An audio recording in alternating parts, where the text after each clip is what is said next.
Selamat pagi Bapak Ibu Saudara sekalian. Satu sukacita kita bisa beribadah bersama-sama. Saat ini saya mengajak kita tunduk kepala dan kita berdoa. Mari kita berdoa. Bapa di surga, terima kasih Tuhan, Engkau masih memberikan kami satu hari kesempatan untuk bisa hidup, menikmati nafas kehidupan, dan bahkan beribadah kepada Engkau. Tuhan, kami tahu bahwa hari ini ada banyak saudara-saudara kami yang terkena dampak dari COVID.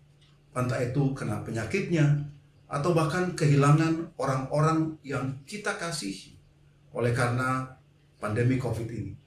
Kami berdoa supaya Engkau menjadi penghiburan bagi mereka dan menjadi perlindungan bagi kami semua.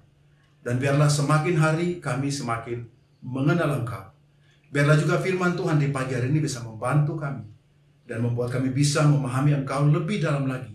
Memahami akan artinya jemaat Allah yang hidup.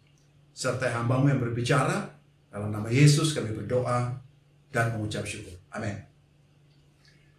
Kata-kata gereja daripada Allah yang hidup, the Church of the Living God, itu diambil dari 1 Timotius pasal ketiga ayat yang ke-15. Paulus menulis surat kepada Timotius, dan Paulus bilang, kalau saya tidak sampai atau terlambat sampai, Paulus percaya bahwa Timotius itu sudah memiliki yang namanya pengertian, pemahaman tentang bagaimana jemaat sebagai keluarga Allah itu. Dan bahkan ada satu kata keterangan yang ditempelkan ketika berbicara tentang gereja, keluarga Allah. Paulus menambahkan keterangan gereja atau jemaat daripada Allah yang hidup, tiang penopang dan dasar kebenaran. Nah, kita tahu bahwa Paulus adalah orang Yahudi, sama juga dengan Timotius tanah Yahudinya. Dan Alkitab itu ditulis hampir sebagian besar kepada orang Yahudi, latar belakang pemikiran Yahudi, dan banyak sekali budaya konsep Yahudi yang masuk. Sehingga kalau kita berusaha memahami firman Tuhan, maka cobalah kita memahami dari kacamata orang Yahudi. Dan semakin saya mempelajari firman Tuhan dari kacamata itu, membuat pengertian saya juga semakin meningkat. Kata-kata the church atau kata-kata the living God, Allah yang hidup, di dalam perjanjian lama, itu ditulis pertama kali di kitab Ulangan. Dan kita tahu bahwa kitab Ulangan adalah kitab yang ditulis kepada generasi yang kedua. Setelah generasi pertama harus mati dalam pengembaraan bangsa Israel di padang gurun selama 40 tahun. Dan ini adalah generasi kedua yang dipersiapkan masuk ke dalam tanah perjanjian. Dan Musa menulis ulang apa yang disebutkan Tuhan kepada orang tua mereka dan sekarang disampaikan kepada anak-anak mereka. Dan di Ulangan pasal 5 ayat 24 dan 26 dikatakan, dan berkata sesungguhnya Tuhan Allah kita telah memperlihatkan kepada kita kemuliaan dan kebesarannya. Dan suaranya telah kita dengar dari tengah-tengah api. Pada hari ini telah kami lihat bahwa Allah berbicara dengan manusia. Dan manusia itu tetap hidup. Sebab, ayat 26, sebab makhluk manakah yang telah mendengar suara dari Allah yang hidup. Inilah kata-kata pertama kali Allah yang hidup muncul di dalam Alkitab. Yang berbicara dari tengah-tengah api seperti kami dan tetap hidup. Nah, waktu kata-kata Allah yang hidup, the living God, maka di Ulangan pasal kelima menjelaskan ada sesuatu yang mau menggambarkan Tuhan berbicara. Dan ada kata-kata seperti kami. Tuhan berbicara seperti kami. Jadi kata-kata Allah yang hidup tidak saja menggambarkan Allah yang Maha Kuasa, tapi di konteks di sini adalah Allah yang bisa berbicara kepada manusia. 2 Raja-Raja pasal ke-19 ayat 15. Hizkia berdoa di hadapan Tuhan dan berkata, ya Tuhan Allah Israel yang bertata di atas kerubim, hanya Engkau sendirilah Allah segala kerajaan di bumi. Engkaulah yang menjadikan langit dan bumi. Sedangkanlah telingamu ya Tuhan, dan dengarlah, bukalah matamu ya Tuhan, dan lihatlah. Dengarlah perkataan Sanherib yang telah dikirimnya untuk mengejek Allah yang hidup. Nah, kata-kata Allah yang hidup dalam doa Raja Hizkia, dia sebut adalah lihatlah, dengarlah, rasakanlah. Waktu dia bilang, dia itu mengejek Allah yang hidup. Apa yang Hizkia mau sampaikan, dan kita tahu dalam kitab Mazmur dan juga banyak kitab yang lain, menjelaskan bahwa Allah itu mendengar, Allah itu melihat, dan Allah itu merasakan. Jadi waktu dikatakan Allah yang hidup adalah Allah yang bukan saja jauh, tetapi secara pribadi. Allah yang hidup berarti Allah yang berbicara, Allah yang mendengar, Allah yang melihat, dan Allah yang merasakan. Nah, mengapa kalimat ini atau pernyataan ini sangat penting? Bagi kita saat ini kita tidak ada bermasalah. Tapi bagi bangsa Israel zaman dahulu, mereka yang terbiasa hidup selama ribuan tahun, ratusan tahun maksud saya. Selama ratusan tahun, mereka eksposurnya, yang mereka lihat tiap hari, terutama mereka di tanah Mesir selama 400 tahun, adalah dewa-dewa daripada orang Mesir, dan bahkan dewa-dewa daripada bangsa-bangsa sekitar daripada Timur Tengah. Alkitab belum ditulis.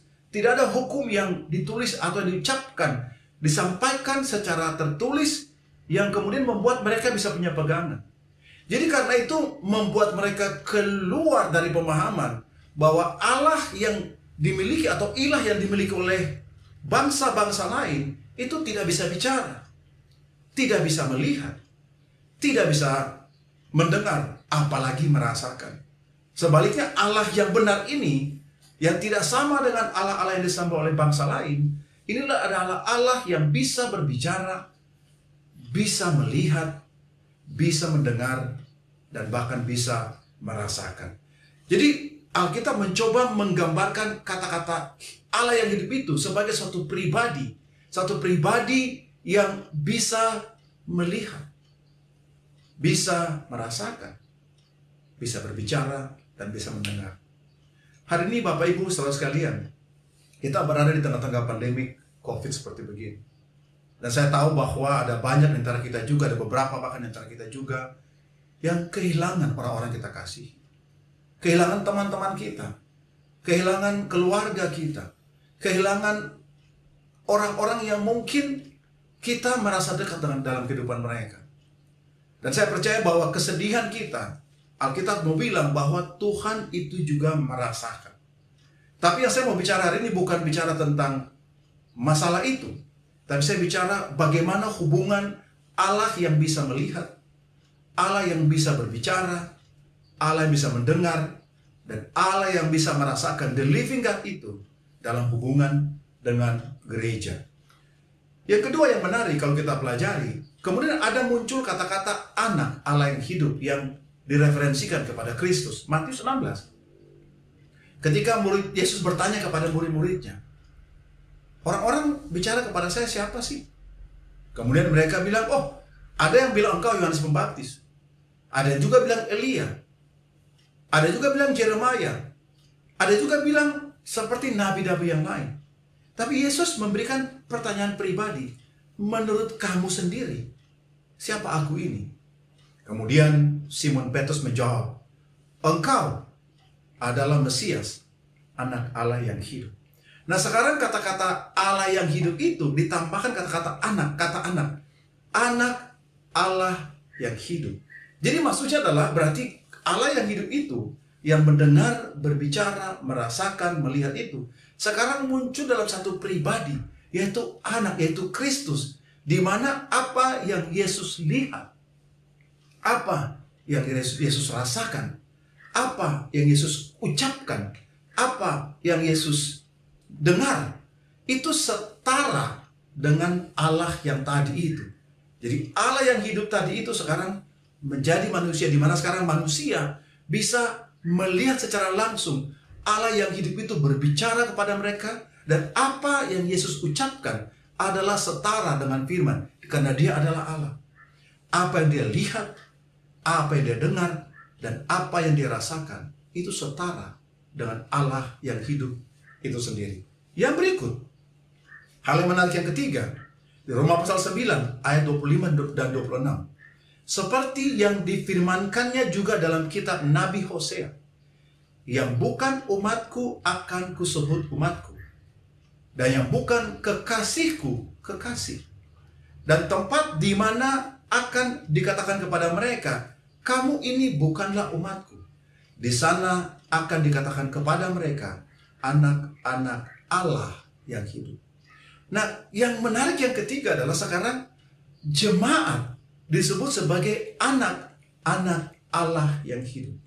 Jadi kalau kita lihat suatu hubungan relevansinya antara Allah yang hidup, Kristus, dan jemaat, kelihatannya bahwa Allah yang hidup yang berarti Allah yang berbicara, Allah yang mendengar, Allah yang melihat, dan Allah yang merasakan. Sekarang muncul dalam wujud Yesus Kristus, the Son of the Living God. Dan the Son of the Living God itu sekarang kemudian muncul juga, harusnya kelihatan dalam gereja, the Church of the Living God. Karena the Church of the Living God adalah merupakan anak Allah yang hidup. Jadi berarti gereja secara analogi harusnya bisa membuat orang bisa mendengar, orang bisa melihat Tuhan, orang bisa merasakan Tuhan, orang bisa melihat bagaimana firman Tuhan itu nyata di dalam kehidupan. Kalau itu yang merupakan analoginya atau gambarannya, maka hari ini ada banyak sekali konsepsi-konsepsi tentang gereja yang mungkin telah dibangun selama ratusan tahun, mungkin ribuan tahun, yang menjadi jauh daripada kebenaran firman Tuhan. Dan hari ini saya mau mengajak kita kembali kepada hal dasar. Apa artinya the Church of the Living God? Bagaimana Allah yang tadi secara pribadi berbicara, mendengar, melihat, kemudian muncul dalam gambaran Kristus. Dan gambaran Kristus itu harusnya juga kelihatan dalam gambaran, dalam kehidupan daripada jemaat itu sendiri. Nah, inilah yang menarik. Allah yang hidup, anak Allah yang hidup, dan anak-anak Allah yang hidup. Saya hari ini mengajak kita, saya akan buka daripada surat atau Injil Yohanes. Nah, mengapa menarik di sini? Karena kalau kita baca Alkitab, tidak banyak penulis Alkitab itu klaim tentang pribadi Tuhan. Dan kalau kita baca, hanya Yohaneslah sebagian besar menulis atau mengklaim Allah itu apa, Allah itu siapa. Contoh, Yohanes 1 ayat 1 dikatakan, pada mulanya adalah firman, firman bersama-sama dengan Allah, dan firman itu adalah Allah. Berarti kalau kita putar balik subjek menjadi objek, objek menjadi subjek, berarti kita putar, berarti Allah adalah firman. Yang kedua, Yohanes 4:24 dikatakan Allah adalah roh. 1 Yohanes 4 ayat 7 dan 8, Allah adalah kasih. Dan 1 Yohanes 1 ayat 5, Allah adalah terang. Saya akan membahas beberapa dari sini, dan apa relevansinya antara pribadi Allah itu yang kelihatan dalam diri Kristus, dan harusnya juga kelihatan dalam kehidupan jemaat Allah yang hidup. Mari kita buka di Yohanes pasal 1 ayat 1. Dikatakan pada mulanya adalah firman. Firman itu bersama-sama dengan Allah, dan firman itu adalah Allah. Yohanes ingin menyatakan dalam suatu gaya bahasanya bahwa Allah itu adalah firman. Dan bahkan dalam Yohanes 1 ayat 14 dikatakan firman itu telah menjadi manusia dan diam di antara kita. Dan kita telah melihat kemuliaannya, yaitu kemuliaan yang diberikan kepada anaknya sebagai anak tunggal Bapa, penuh kasih karunia dan kebenaran. Nah, sekarang firman itu telah menjadi manusia. Dan kita tahu kalau itu adalah pengertiannya, maka gereja yang merupakan image daripada Kristus harusnya mendasari gereja daripada firman Tuhan itu sendiri. Karena kalau tidak, maka yang muncul daripada gereja itu, yang kelihatan daripada gereja adalah hal yang berbeda daripada seharusnya firman Tuhan itu sendiri. Hari ini yang pertama yang saya mau bilang kepada Bapak Ibu Saudara sekalian, jika gereja Allah yang hidup, itu berarti fondasinya adalah firman Tuhan. Nah, waktu saya bicara gereja harus berfondasi pada firman Tuhan, semua orang pasti setuju. Tidak ada orang menentang itu. Tetapi kalau kita mau bilang fondasinya adalah firman Tuhan, maka bangunan yang ke atasnya harusnya juga makin kelihatan Tuhan. Hari ini yang terjadi adalah namanya boleh gereja, tetapi yang mengikutnya, yang tempelannya adalah bisa gereja karena faktor geografi, bisa gereja karena faktor antropologi, jadi suku bangsa, daerah kena tempat, tidak membuat gereja menjadi suatu gambaran daripada firman Tuhan itu. Masalahnya bukan soal salah di antara geografi maupun antropologi. Yang menjadi masalah di sini adalah orang sekarang lebih menggambarkan gereja berdasarkan doktrin, yaitu siapa yang mengajar itu. Jadi yang mengajar itulah yang mendefinisikan wajah gerejanya, bukan lagi firman Tuhan, walaupun kelihatan dia mengutip firman Tuhan. Atau karena berdasarkan suku bangsa, maka adat istiadat dan budaya menjadi bagian yang sangat kental, sehingga orang jadi lupa tentang dari firman Tuhannya daripada adat istiadatnya. Jadi inilah jadi masalah. Orang boleh bilang gereja Allah yang hidup dasarnya firman Tuhan. Tetapi benarkah dasar kehidupan berjemaat adalah firman Tuhan? Karena gereja, the church of the living God, karena Allah itu adalah firman. Gereja daripada Allah yang hidup harusnya menggambarkan Allah dalam bentuk firman itu sendiri. Dan kalau gereja mendasarkan firman Tuhan sebagai dasar, fondasi daripada gereja, dan bahkan terutama juga kita, dalam kehidupan sehari-hari, dalam ministry kita, dalam pelayanan kita, maka kelihatannya bahwa kehidupan kita, kehidupan daripada jemaat, menggambarkan firman Tuhan itu sendiri. Pesan yang disampaikan berisi kebenaran firman Tuhan. Dan pengajarannya, doktrinnya adalah firman Tuhan. Tidak ada yang lain. Tidak ada yang lain selain daripada firman Tuhan. Hari ini ada banyak sekali yang namanya etika gereja, berhubungan dengan penyelenggaraan gereja. Dan itu bagus-bagus saja. Tetapi yang sering terjadi adalah etika atau penyelenggaraan gereja itu menjadi sebegitu kuat, bahkan kalah firman Tuhan. Hari ini ada banyak sekali ketika berbicara tentang tata cara penyelenggaraan gereja menjadi lebih tinggi bahkan dibandingkan dengan firman Tuhan. Dan orang berusaha untuk membuat alegori daripada firman Tuhan supaya firman Tuhan itu menjadi tidak praktis untuk dipraktekkan. Firman Tuhan menjadi suatu jargon belaka, bukan suatu pengertian yang literal, yang seperti begitu. Tapi orang membuat menjadi simbolik, menjadi alegori. Karena itu alegori, kita boleh bebas berinterpretasi itu. Dan akibatnya harusnya gereja yang menjadi dasar firman Tuhan sekarang menjadi menjauh digantikan dengan doktrin daripada pengajarnya atau pendiri gerejanya, dibandingkan dengan adat istiadatnya, dibandingkan dengan pengaruh budayanya, dibandingkan dengan hal-hal yang mengatur pengaturan gerejanya. Itu lebih penting. Sementara firman Tuhan menjadi makin jauh. Jadi kalau kita bicara gereja daripada Allah yang hidup, yang pertama adalah apakah gereja itu menggambarkan, merepresentasikan firman Tuhan. Karena Allah adalah firman. Hal yang kedua, Yohanes pasal keempat. Kita tahu Yesus berbicara dengan perempuan Samaria. Dan perempuan itu berkata gini, ya, ayat 20. Nenek moyang kami menyembah di atas gunung ini. Tetapi kamu katakan bahwa Yerusalemlah tempat orang menyembah. Nah, kemudian kata Yesus kepadanya, percayalah kepadaku, hai perempuan. Saatnya akan tiba bahwa kamu akan menyembah Bapa bukan di gunung ini, dan bukan juga di Yerusalem. Kamu menyembah apa yang tidak kamu kenal, kami menyembah apa yang kami kenal, sebab keselamatan datang daripada bangsa Yahudi.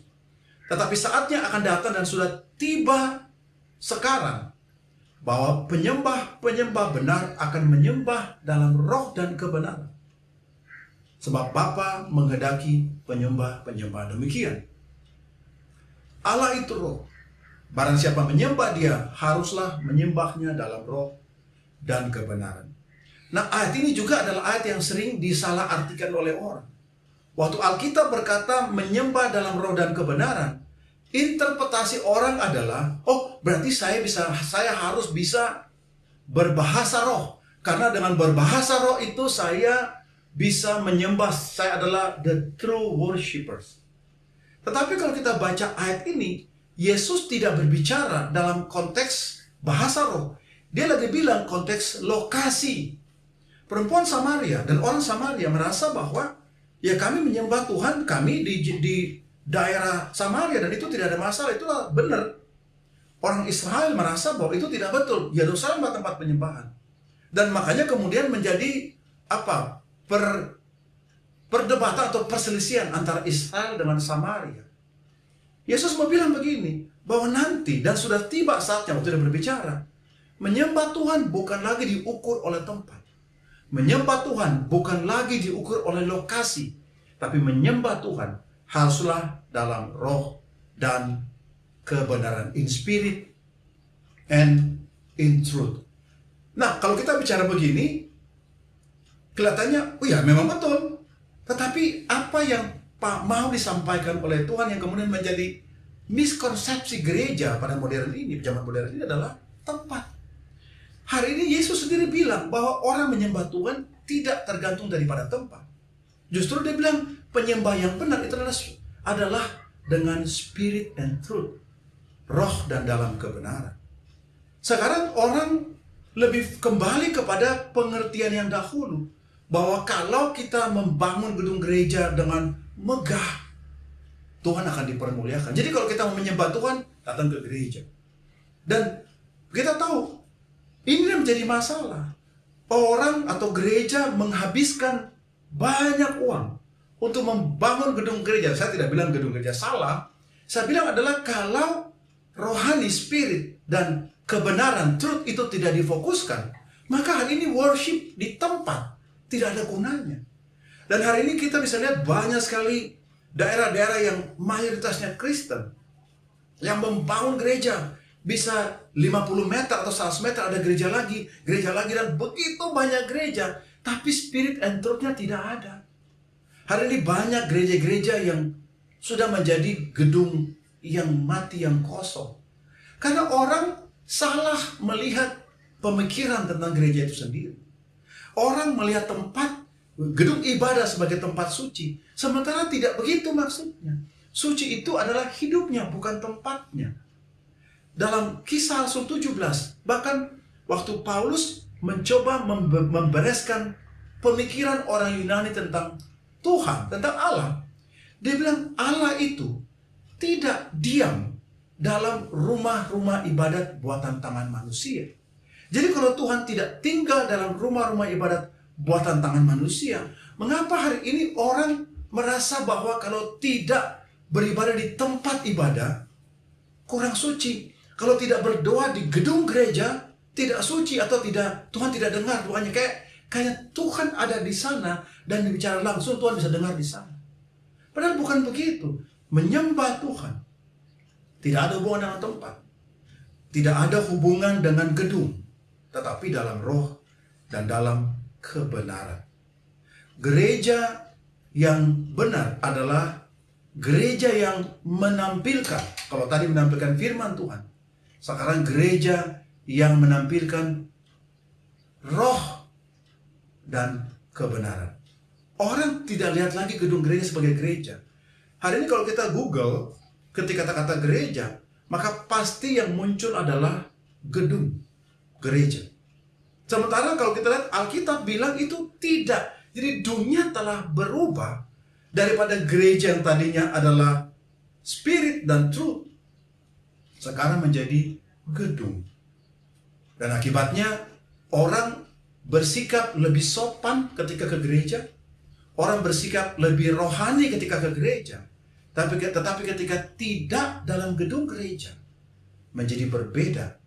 Makanya dia mau bilang bahwa hari ini gereja, jemaat, seperti Allah itu harus disembah dalam roh dan kebenaran. Kalau Allah itu roh, berarti gereja juga memiliki tujuan yang sama.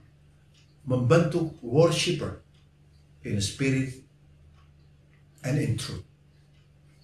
Yang kedua adalah harusnya kalau tadi fondasi, sekarang yang kelihatan, yang appearance-nya, yang munculnya adalah spirit and truth. Itu adalah the church of the living God. Yang ketiga, sekarang saya mau bicara isi daripada gereja. Jadi tadi fondasinya adalah firman Tuhan, bentuknya adalah spirit and truth. Sekarang isi daripada firman Tuhan, daripada gereja itu sendiri. 1 Yohanes pasal 4 dikatakan, saudara-saudara, marilah kita saling mengasihi, sebab kasih itu berasal dari Allah. Dan setiap orang yang mengasihi lahir dari Allah dan mengenal Allah. Barang siapa tidak mengasihi, ia tidak mengenal Allah, sebab Allah itu kasih. Sebab Allah adalah kasih. Jadi kalau kita baca di sini, yang Yohanes klaim tentang pribadi Tuhan, yang ketiga dia bilang adalah Allah itu adalah kasih. Dan dikatakan bahwa kasih itu bukan karena kita yang telah mengasihi Allah, tetapi Allah yang telah mengasihi kita dan yang telah mengutus anaknya sebagai pendamaian bagi dosa-dosa kita. Jadi gereja itu muncul bukan karena kita mengasihi Allah lebih dahulu, tapi karena Allah mengasihi kita dan mengirimkan Kristus, the Son of the Living God, untuk dia mati sebagai korban pendamaian, supaya hari ini gereja itu ada. Jadi gereja itu dilahirkan oleh kasih, karena kasih, untuk kasih. The church by and of love. Jadi kalau tadi fondasinya firman Tuhan, bentuk bangunannya adalah roh dan kebenaran, isinya adalah kasih itu sendiri. Hari ini kalau kita bilang gereja adalah karena, oleh, dan untuk mengasihi, untuk kasih, maka harinya yang kelihatan daripada gereja, kelihatan dari kehidupan kita berjemaat, adalah kasih satu sama lain. Karena Allah itu adalah kasih, kasih berasal daripada Allah, dan karena itu kita saling mengasihi satu sama lain. Saya mau kasih kesaksian. Selama pandemi COVID ini, saya lihat banyak sekali brother sister kita yang betul-betul memberi hati mereka dengan luar biasa. Saya lihat banyak teman-teman di dalam kemajelisan, teman-teman pelayanan, para pemimpin, berusaha untuk sekuat tenaga mereka, mau take care satu sama lain, mau menjaga satu sama lain. Saya kagum, saya terharu. Saya lihat bahwa tidak ada yang seperti begini. Hari ini banyak orang yang mengaku diri Kristen. Mereka harus berjuang sendiri. Di mana gerejanya? Tapi hari ini berarti kita lihat banyak saudara-saudari kita, they are giving their best. Mereka mau kasih yang terbaik. Mereka mau serve, memastikan brother sister kita yang terkena dampak daripada COVID, baik secara kesehatan, secara finansial, secara rohani, mau memastikan bahwa mereka di-take care dengan baik. Dan saya kagum, saya memuji Tuhan bahwa bisa ada dalam jemaat seperti begini. Saya tahu banyak di antara kita juga yang dalam kata saya tadi awal, yang mungkin juga terkena dampak, kita kehilangan orang-orang kita kasihi. Saya mau kasih tahu bahwa kita mengasihi kalian. Dan apa kedukaan, kesedihan yang kalian lewati, kita berdoa supaya Tuhan menguatkan, memberikan penghiburan. Tapi saya percaya juga adalah kasih daripada satu sama lain. Dan inilah adalah harusnya menjadi isi daripada gereja itu sendiri. Orang ketika masuk di dalam gereja, orang bisa rasakan kasih itu.